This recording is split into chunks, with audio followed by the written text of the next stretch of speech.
Hi everyone, my name is Melanie Dado, and one of my biggest sins is the sin of pride. And this is my testimony. So let's start off with a verse.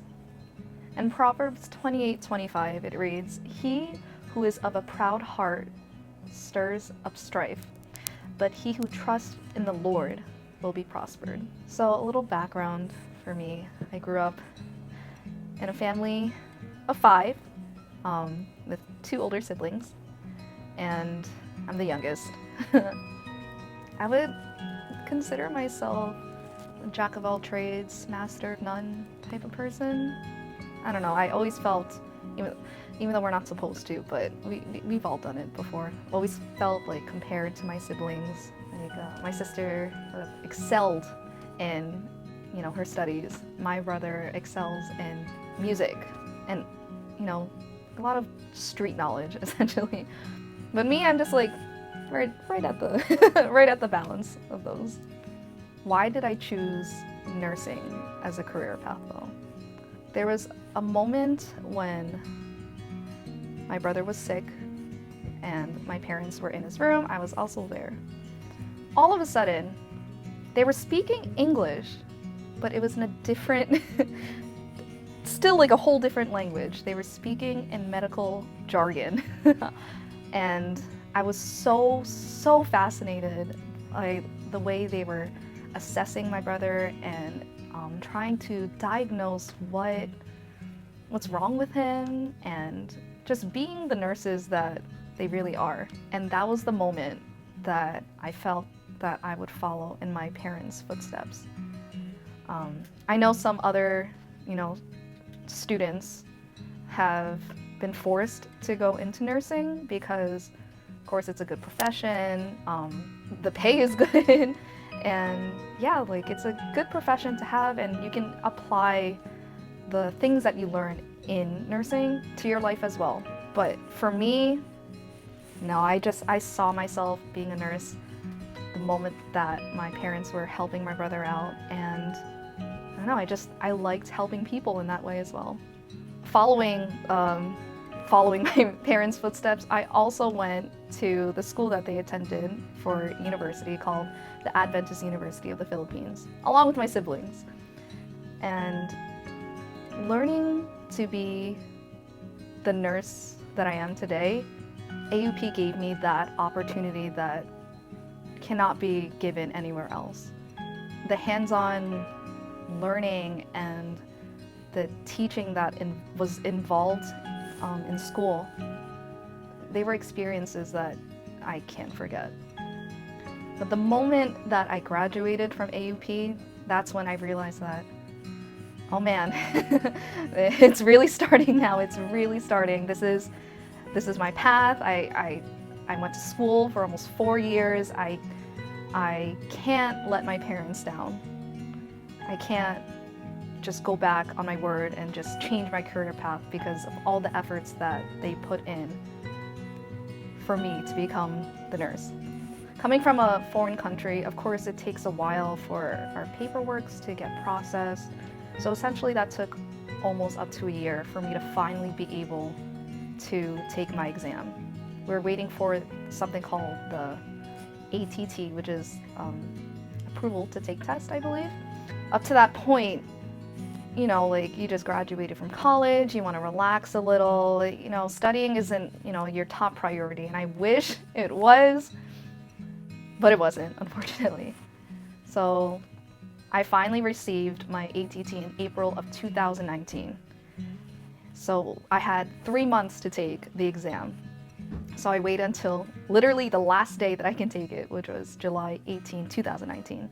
Unfortunately, I just know I wasn't prepared enough. I knew in my heart, of course, I wanted to pass, thinking that, like once I pass, I can do whatever I want. I can get this off my plate, like, it's like a piece of leftover that I can just, toss in the garbage, but it really isn't like that. That's when I realized that this is an exam that you cannot just take without studying. And part of that equation as well is having that faith in God and that trust in him. Because now looking back, I realized that I didn't really have that connection with God that I needed in order to pass. But here's where the pride comes in. I tried to make it a secret. I wanted to be able to prove to my parents alone, just my parents, that I didn't need them to know that I was taking the exam. Because the pressure that all parents give on their children when it comes to like school or graduating or taking like important exams is just, it's too much. I told myself, like, you know, if you pass, this is when you can prove to them that, you know, you didn't have to tell them that. Really, I did this on my own. So yeah, I wanted to prove to my parents that I can do this on my own without them knowing. And unfortunately, that did not end well. I don't think I was in the state of mind that, you know, passing this would mean that my life would really, you know, start. Honestly, I think I was more excited for my trip coming around the corner. I don't know if you guys remember, but I did go to Vancouver on my birthday, actually. So I think I was just more excited for that. And I wanted to just spend time there on my own, to just, if I passed, then I would celebrate on my own with friends there, or if I failed, then at least I can be alone in my sorrow and, you know, try to embrace the fact that I'm away from everyone, from knowing that I failed. But in the end, I just didn't tell my parents at all that I took it.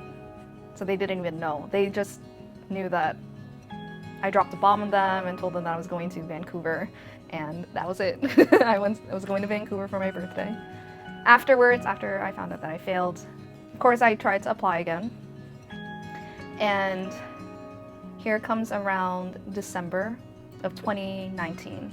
I decided to take an intense course under Kaplan. That cost me a hefty amount of money. And I think this really put me in the step that I needed to be in, like the path that I needed to be in, essentially. And I was more focused than I was before. I was more prepared than I was before. And here comes January 9, 2020, and I took the exam again. I did all 265 questions, and it hurt the most because I was there for 6 hours, hoping and praying on every single question that I would pass, and saying, Lord, if it would be your will for me to pass, please, Lord, let it be. And pride came in, of course, again. I didn't want to tell my parents that I was taking it again. I didn't want to have that pressure of them being like on my neck, like, you have to study, you have to do this, you have to do that. I didn't want it. So, but unfortunately, I did not pass once again. Now, everybody knows that 2020, the start of the year, even up until now, is just not what everybody expected, not what everybody wanted. This social distancing, the loss of families, the stress of being at work, the stress of people losing businesses and, you know, struggling. It's just, we didn't want this. But so with that being said, I wanted to take the time to, you know, we're all in quarantine, and I wanted to take the time to really study this time. And so I did. I was supposed to take it in April 2020. Got unscheduled because of COVID. Then I was supposed to take it in May 2020. It got unscheduled once again. And June 2020, and ready? I got unscheduled again due to COVID. And it was at the point where there were no more available testing centers in not only New Jersey, but in the tri-state area. I checked all the way up until Maryland. I was just, it's too far now just to take an exam. And there was nothing available until November. And I said to myself, you know, you really have to get this over with. You have to take the exam. I just didn't want to wait any longer. So I was just fooling around, and I put Glendale, California in the search bar for exam dates, exam availabilities. And lo and behold, of course, California had many dates in July, many dates in August and September. I'm just like, oh man, am I really gonna make this decision? And at this point, I had no choice but to tell my parents that I was taking the exam. And it had to be in California because I just did not want to be unscheduled for the 4th time. Because all that studying and just, you're right there and then you get a letdown. You're right there and then you get a letdown. It's just, you just want to get it over with. And so I got the plane ticket, I scheduled the exam, I told my parents, my brother, my sister, everyone. So everybody knew this time. And when it came down to it, prayer was really the only thing that was going to help me pass. I needed prayer from my family, from my friends, and really this is the only way that I could pass. I know I was ready. I knew that I really had no choice at this point, that I was putting even more money into this and, sacrificing my time and money to go across the country just to take the exam, hopefully for the last time. And when I was there, I arrived on July 27 and my exam was on July 30. So I took some time for myself, had a place to myself, studied, always kept asking for prayer, really connecting myself with God this time, trusting Him and praying to Him as always that if it would be your will, Lord, to let me pass. Because this is the path that you put me on in college. This is the path that, the idea you gave to me that I wanted to be a nurse. I wasn't forced, for my parents to be a nurse. So Lord, if it would be your will, please let me pass.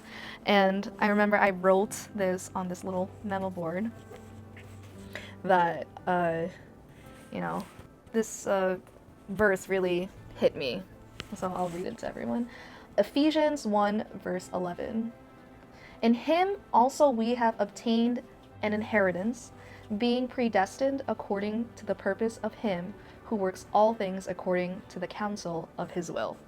And this was really my driving force, so that I know that whatever happens this time, it really will be according to His will. And I prayed and prayed and prayed. Of course, once it got to the exam date, God was really testing me because of all the days that I was in California.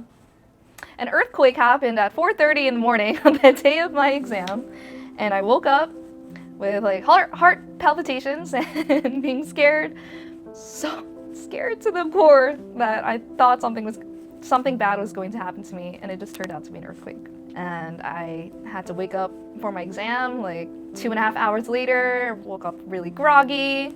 I was like, oh man, Lord, you're really testing me now. Because all during that exam, I was tired. I really was tired. And I knew that all the questions that I'm answering right now, God is guiding me because my mind wasn't fully in it. Due to COVID, our exam actually got shortened. So instead of a minimum of 75 to a maximum of 265 questions, they shortened it from that to minimum 60, maximum 130 questions. And from a total of 6 hours to take the test to 4 hours to take the test. So that's another reason why I wanted to take this exam as soon as possible, because that, I guess a handicap, I would call it, would end somewhere in September. And I just knew, I'm like, Lord, this is the time. I have to take advantage of this opportunity. So that's why I did the whole shebang of going to California, taking it in California. In my case, this is a time to, relax. I haven't been to California in over a decade now, and most of my friends that I made in college all live in California. So I decided to make a vacation out of it. So I stayed there from July 27 to August 9. And after the exam date, I stayed with my friends in Glendale.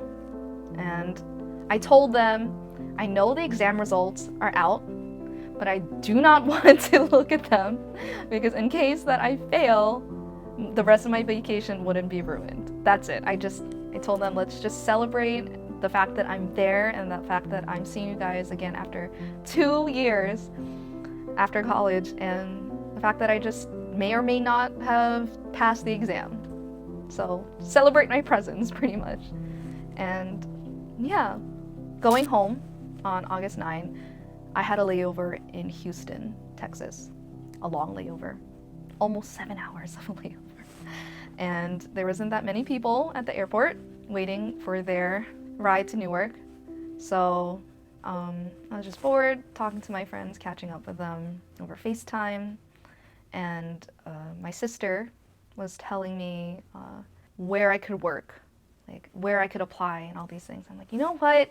I'm gonna check my results. I told myself I wasn't going to check until I came home and I was in the comfort of my own bed and I was alone, but I couldn't hold it anymore. So I decided to look at my results, and it was the moment I pressed accept payment. It was so fast. I saw the word pass, and I'm like, hold on. I was like, wait a minute, like, because I pressed home right away, and then I was like, wait a second. So I had to go to my account, and then it said passed, and I passed my exam. And I was bawling my eyes out at the airport. And the first person that I told was my sister, and she was also crying for me. And I think it was one of the most, heartfelt, like, most, I don't know, one of the happiest days of my life so far, knowing that I finally passed my NCLEX exam. Really, if it wasn't for everyone's prayers for me. My mom told me that she was praying every 30 minutes, even after the exam, that I passed. Dad was praying for me, asked all my friends to pray for me, and really, it really was through the power of prayer that I passed my NCLEX examination. And I learned that the pride of oneself really won't give you the success that God intends for you. You have to humble yourself before the Lord in order to attain the success that God wants for you. Of course, you have to put in the work for it. You have to study for this. You have to, keep God in mind, keep your faith strong, and to be consistent. And finally, after all of that, after finally overcoming my pride and, telling my parents that I'm going to take this exam, if it wasn't for that, I probably would have failed again. Highly likely would have failed again. But the trip was worth it. I went to California and I finally passed my NCLEX exam. And I thank every single one of you who prayed for me, for, keeping my faith up with God, to keep focus on what is important in, finally passing, to become a registered nurse. Like, this is the beginning, because now that I finally passed, God has given me this opportunity to spread His word to others, to be a light to others in the healthcare field. And I thank everyone who was there for me throughout my journey in becoming a registered nurse. So thank you so much for listening to my testimony. I hope and pray that everyone will learn that pride will not get you to where you need to be in life. It is faith and trusting in the Lord that will lead you to where you need to be. So thank you everyone for listening.